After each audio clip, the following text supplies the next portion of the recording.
Je voudrais également, pour ma part, d'abord remercier l'Observatoire Boutros Ghali pour cette initiative et surtout la pertinence pour moi du thème sur lequel je suis appelé à intervenir, à savoir le partenariat entre l'ONU et les organisations régionales et sous-régionales, notamment l'Union africaine et peut-être ses communautés économiques régionales. Pour avoir été un peu d'abord à l'Union africaine, à un moment donné, j'étais représentant de l'Union africaine auprès de l'Union européenne. Il faut dire que les choses ont vraiment évolué. Je me rappelle quand j'étais auprès de l'Union européenne et un problème se pose dans un pays quelconque. Dans les 24 heures ou 48 heures qui suivent, on a l'Union européenne qui fait un communiqué, on a les Nations unies qui font un communiqué, on a l'organisation sous-régionale qui fait un autre, l'Union africaine fait un autre. Chacun fait... Et donc, vraiment, il manquait réellement de coordination. Je crois que depuis lors, le processus a quand même énormément évolué. D'abord, au niveau de l'Union africaine.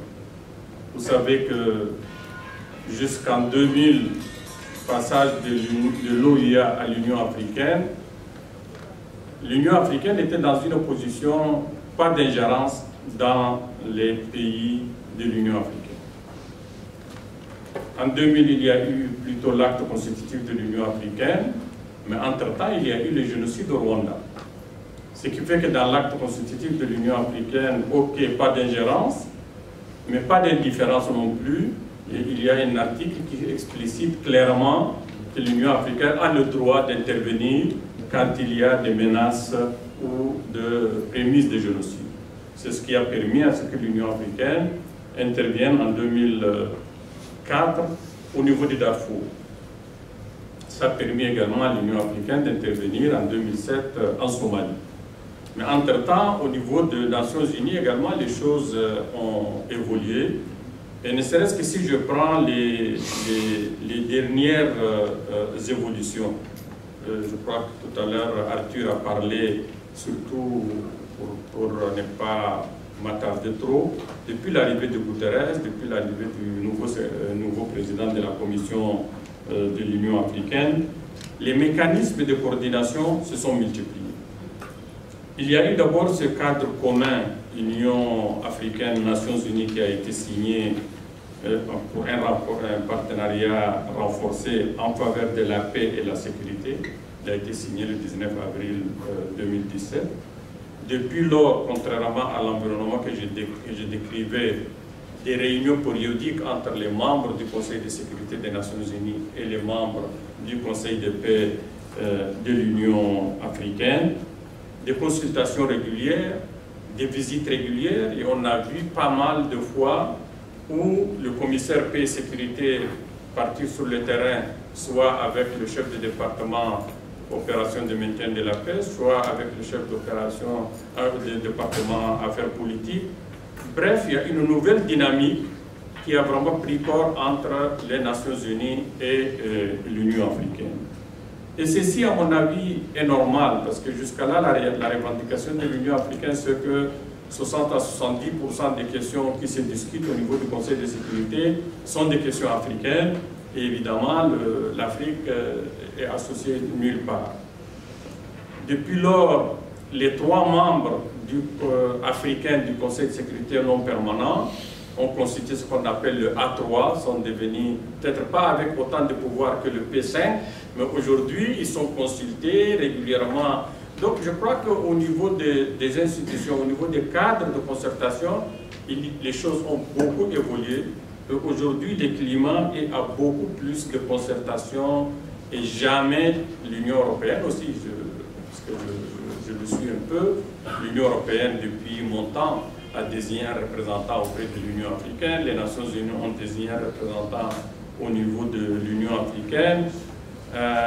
Jamais l'Union européenne ne fait un communiqué sur une question africaine sans être concertée avec l'Union africaine. Les Nations unies, c'est la même chose. même si c'est vrai que la charte, et ça c'est pour faire un lien avec les opérations de maintien de la paix, quand même la charte dit que la paix dans le monde relève du Conseil de sécurité. C'est sa responsabilité d'abord avant qu'elle ne soit la responsabilité de l'Union africaine. Et c'est vrai, aujourd'hui, pour moi, ce qui s'est fait ou ce qui s'est dit autour des opérations de maintien de la paix, c'est que le constat est qu'une opération de maintien de la paix coûte cher. Elle coûte très cher.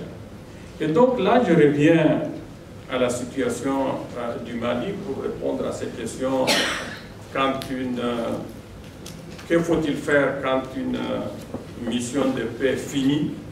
Quel est l'héritage qu'elle va laisser? Et quand une mission africaine commence un travail et qu'elle se fait remplacer par une mission onusienne, c'est le cas du Mali, c'est le cas du Côte d'Ivoire et du Libéria à côté où les Nations Unies ont fini le travail et sont partis. Mais si je prends le cas du Mali, et tout à l'heure quelqu'un a parlé de la Centrafrique, je crois que de par la proximité, de par la connaissance des acteurs, il est clair aujourd'hui que dès qu'il y a une situation qui se fait en Afrique, c'est quand même d'abord la communauté économique régionale qui intervient. C'est le cas de la Côte d'Ivoire, tout à l'heure le général en a parlé en Côte d'Ivoire, c'était d'abord la CEDEAO, tout le monde se rappelle quand même, c'est vrai que le Nigeria n'était pas celui qu'on connaît maintenant, il y a eu quand même le Libéria, il y a eu la Sierra Leone, c'est vraiment des troupes africaines qui ont quand même...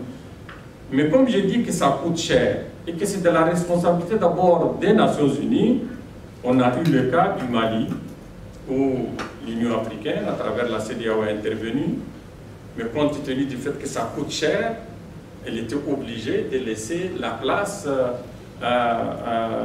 aux Nations Unies.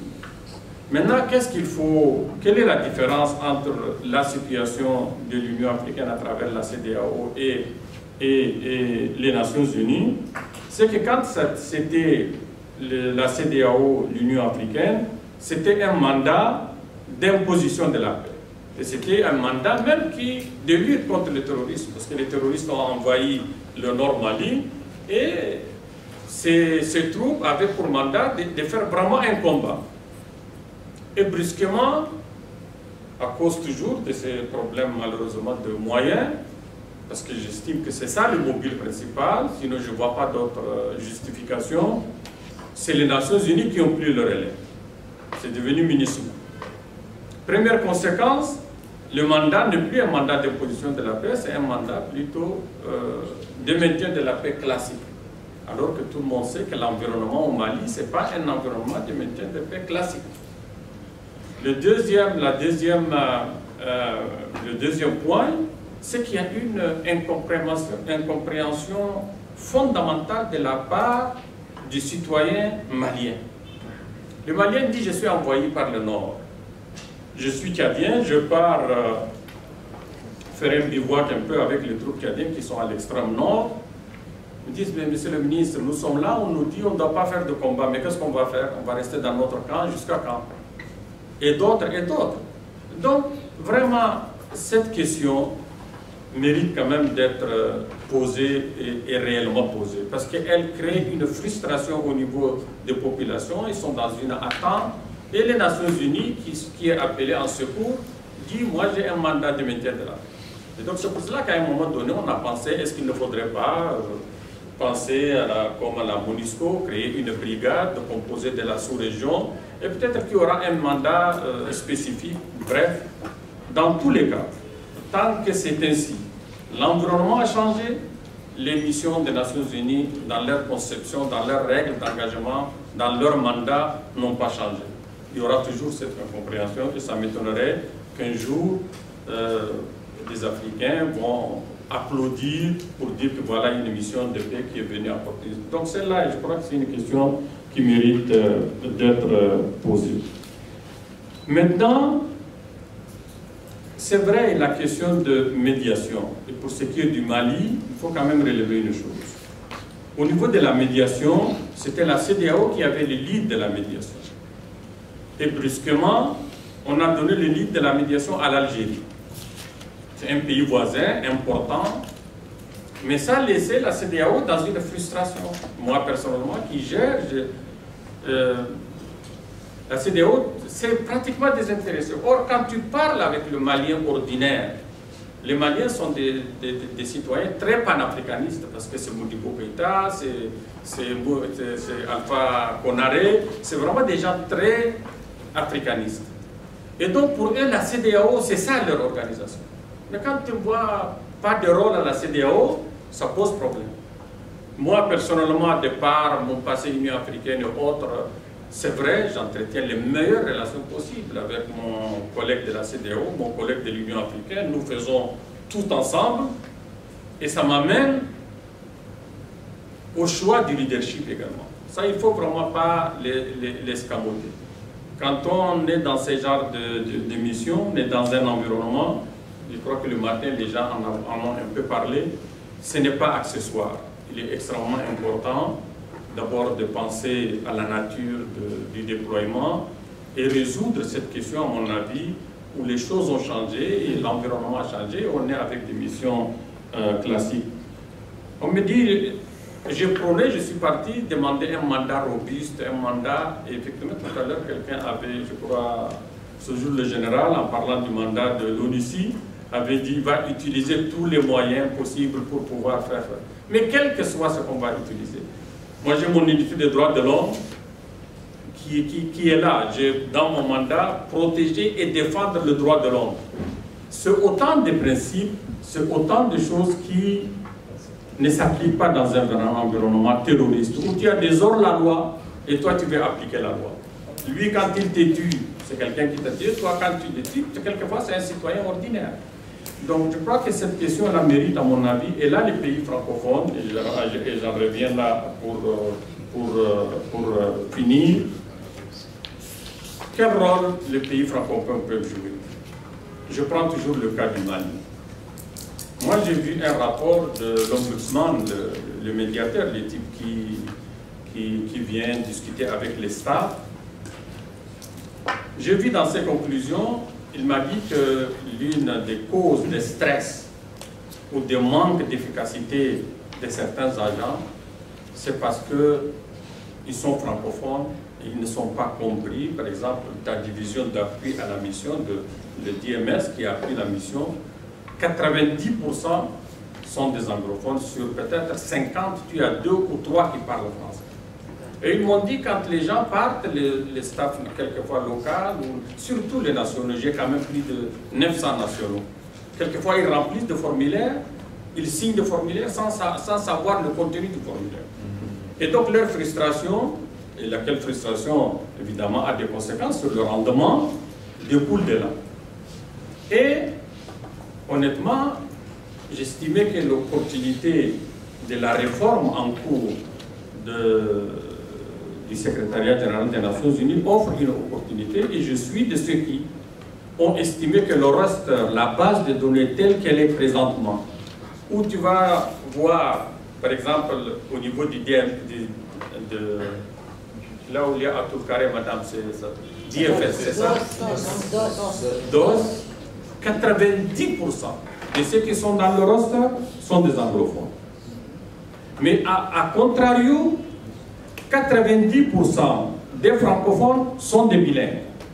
C'est ça aussi que les gens ne veulent pas l'être, parce que les autres font un effort pour être bilingues, mais les autres ne font aucun effort pour l'être.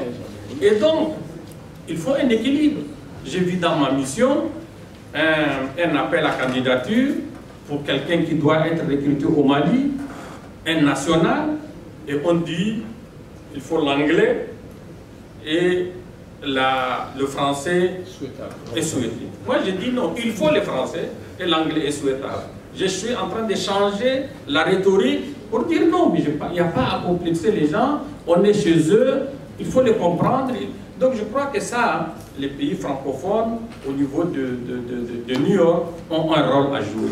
Je crois qu'on est en train de frustrer les gens, on est en train de les complexer au risque de jouer sur le rendement. Moi, je vois les contingents, tout le monde a parlé des renforcements des capacités, des renforcements des agents blindés. C'est vrai, je suis de ceux qui demandent beaucoup de blindés, demandent beaucoup d'équipements individuels, demandent beaucoup de lunettes de vue. Mais les gens ne parlent jamais que celui qui va utiliser ce matériel-là, c'est quand même d'abord, il est le francophone. La majorité, pour moi, ils sont là. Mais ils ne s'épanouissent pas.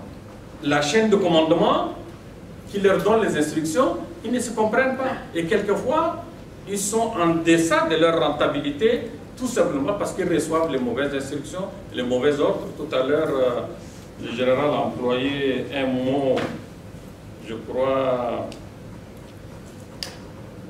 c'était le moral a été atteint, ou c'était le... L'ascendant moral, perte de l'ascendance. Exactement. L'ascendant moral, oui. L'ascendant moral. Évidemment, quelqu'un, quand il a atteint son moral, c'est fini. Donc, je crois que les pays francophones ont du travail à faire au niveau de nous. Le roster, toujours, moi, je faisais partie d'un petit groupe de travail.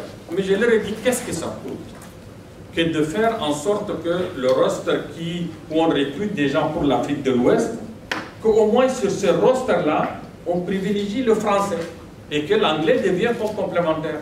Mais on est en train de faire l'inverse. Ça, c'est quelque chose, à mon avis, les pays francophones, l'Observatoire Boutros-Ghali peut, à mon avis, jouer. La chaîne de commandement, j'ai parlé du leadership. Bref, il y aura beaucoup à dire. Je vous remercie en tout cas. Voilà un peu quelque chose.